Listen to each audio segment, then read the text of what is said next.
फिलहाल संपन्न हुए बोडोलैंड टेरिटोरियल काउंसिल के नतीजे अभी आई है। बीजेपी की पहले वहां एक सीट थी, अब 9 बन गई और यूपीपीएल के साथ हमने सरकार माने वहां चीफ एग्जीक्यूटिव मेंबर होता है।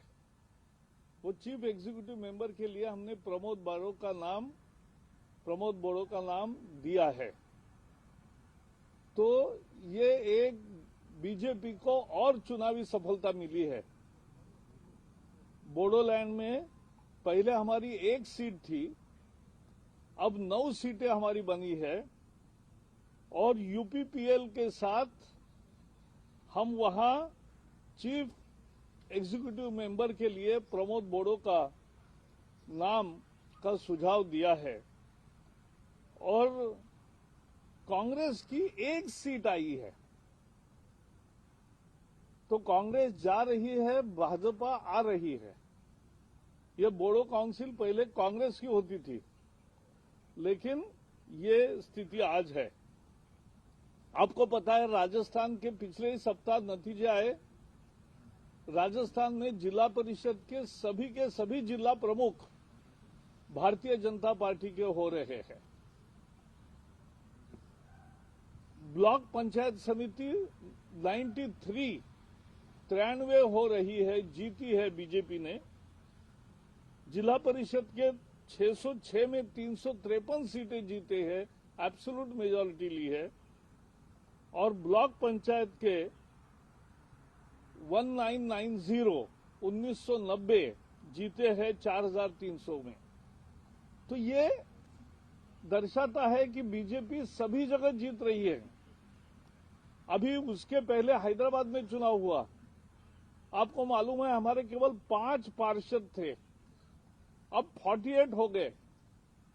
वहां जो प्रमुख पार्टी है तेलंगाना राष्ट्र समिति के 99 मेंबर्स थे, आज उनके 55 हो गए और 44 मेंबर बीजेपी के बढ़े 48 हो गए। उसमें कांग्रेस एक आई है, हैदराबाद में कांग्रेस एक आई है। ये बार बार समझना जरूरी है कि बीजेपी कैसे जा रही है और कांग्रेस कहां जा रही है। उसके पहले लद्दाख ऑटोनॉमस काउंसिल, हिल डेवलपमेंट काउंसिल के चुनाव हो गए। वहां बीजेपी ने 26 में से 15 सीटें जीतकर कंप्लीट मेजॉरिटी पाई। उसके पहले बिहार में चुनाव हुए और बिहार चुनाव में भारतीय जनता पार्टी जदयू ने पूर्ण बहुमत की सरकार बनाई और एक शानदार विजय रजिस्टर किया। उसी समय चुनाव हुए, उपचुनाव हुए।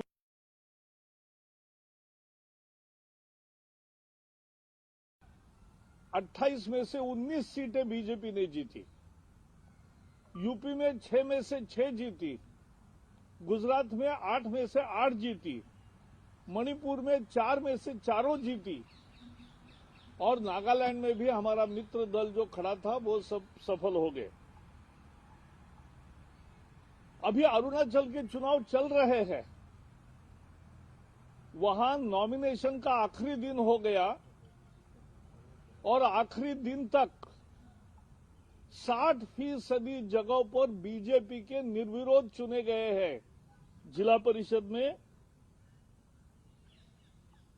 और ग्राम पंचायत में।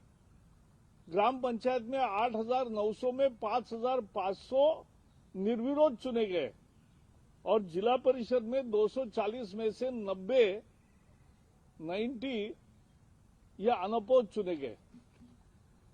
तो ये लगातार, चाहे बोडोल का असम का मामला हो, अरुणाचल का हो, राजस्थान का हो, हैदराबाद का हो, बिहार का हो, मध्य प्रदेश, यूपी, गुजरात, मणिपुर, कहीं भी जाओ, बीजेपी बढ़ रही है, कांग्रेस समाप्ति पर है। ये इस चुनाव का मतलब है। ये चुनाव का दूसरा महत्वपूर्ण मतलब है लोगों का मोदी जी के नेतृत्व पर और नीति पर विश्वास है, और इसलिए लोग बीजेपी को पसंद कर रहे हैं। किसान, गरीब, सभी वर्ग समाज के, ग्रामीण और शहरी, सभी लोग आज मोदी जी के विकास के कार्यक्रम को मान्यता दे रहे। ये इन सभी नतीजों का अर्थ है। Today the Bodoland territorial council results have come. BJP had only one seat earlier. It has won 9. And with partnership of UPPL, it has got absolute majority. And for Chief Executive Member, CEM, we have suggested name of Pramod Bodo, and he will take over as Chief Executive Member. Congress got only one seat. Assam was ruled by Congress for more than 15 years in row, Tarun Gogoi. But now they are on losing track. For years together they were ruling. Assam has been ruled by BJP for last 5 years only. Hyderabad, as we have seen, BJP grew from 4 to 48. It's a huge jump. TRS, which was the main party, has reduced from 99 to 55. And Congress has got only one. In Rajasthan, all the Jilla Parishad heads will be headed by BJP. In block panchayats also, out of 222, 93 block pramukhs will be from BJP. In Jilla Parishad, we have won 353 seats out of 606 seats. And in Panchayat Samiti, we have won 1,990 seats out of 4,371 seats. This or Congress has lost. And what is important is, after 15 years this time this is happening, that the ruling party in the state is losing the elections of Jilla Parishad and Panchayat Samitis. This has never happened in 15 years. Along with Hyderabad, there were other, along with Bihar, because Bihar also we won handsomely, absolute majority of BJP and JDU. And along with that, there were many bypolls. In Telangana, in Dubaka seat, which is the center of the seats of the ruling family,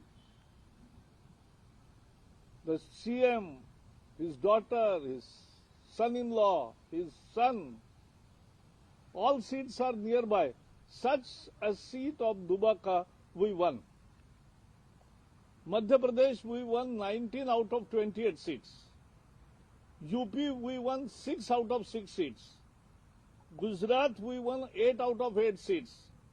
And Manipur, we won all the 4 seats. Nagaland also, our partner, won the seat. Arunachal, the election will take place this week.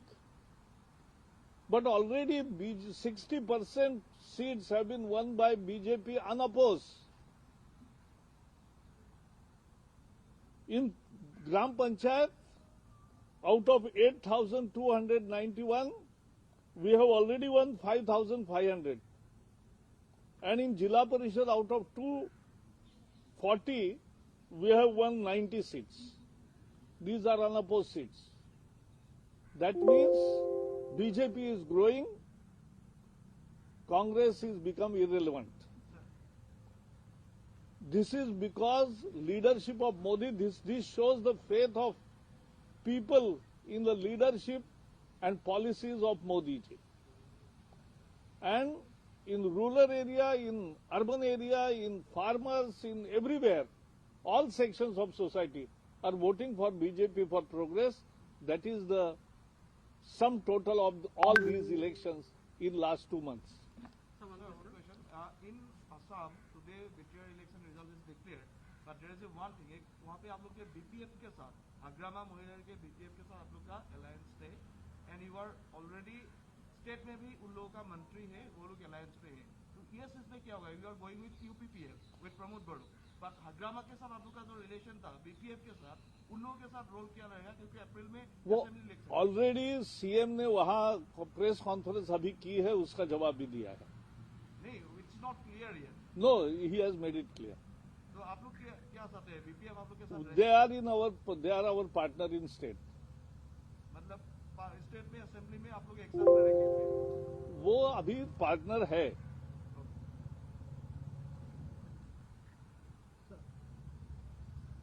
हाँ, sir किसान आंदोलन पर अगर sir अभी जिस तरह का agitation जो है, किसान अभी भी कह रहे हैं कि जब तक तीनों बिल वापस नहीं लिए जाएंगे तब तक आंदोलन जारी रहेगा. ये स्टेलमेट कब तक ऐसे ही बना रहेगा?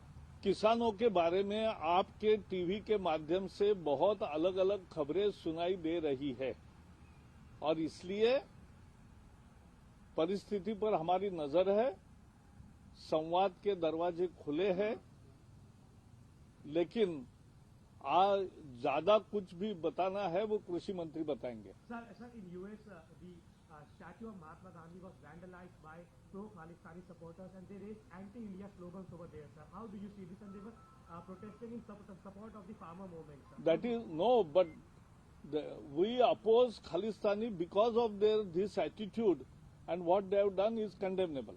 Sir, at one side you're talking about win of democracy in Assam, but in Maharashtra it's been misused. You would have seen that how Republic TV's employees have been attacked, and now Republic TV's CEO has been arrested without any documents. How do you see this, sir? Already we have given our reaction to the whole excesses done by, and actually court has also given ruling. I think that suffices the purpose at this moment. Sir, जिस तरह से एक TV channel को निशाना बनाकर महाराष्ट्र सरकार ने कार्रवाई की, उसको सुप्रीम कोर्ट ने भी खारिज किया है और सारी जनता ने भी उसका विरोध किया है. चलिए, थैंक यू.